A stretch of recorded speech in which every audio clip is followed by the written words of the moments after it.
īstenībā baigi saistīts nav ar pagājušo gadu šis pasākums, jo atgriezties Cēsīs man vienmēr gribās un ir tikai labas atmiņas. Nē, īstenībā nevar teikt, ka tikai labas. Es pāršreiz izstājies arī no pirmās pozīcijas. Jā, kādu laiku rallijas bijis novērtā, bet pagājušajā gadu nobraucām ar BMW klasiskās piedziņas. Ļoti patikās, ka tā rallija dzirkstelīte ar vien vairāk saka atgriezties, vai es nezinu, ir vēlme pabraukt rallijā. Un savā ziņā Raimonds Strokšs pie tā viss ir vainīgs, ka es šogad braucu, jo viņš nāca klajā ar paziņojumu par VRC posmu, un mums ir ar Stūrmani neizsapņots sapnis par dalību tajā VRC posmā.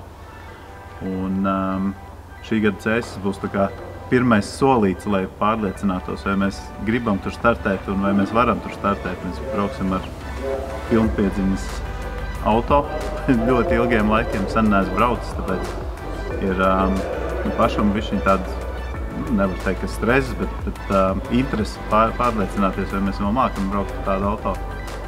Brauksim ar Škodu Fabiju, ar tādu līmeņa auto es noteikti nekad vēl neesmu braucis, tā kā skatīsimies, kā mums sanāk. Tiekamies Cēsīs!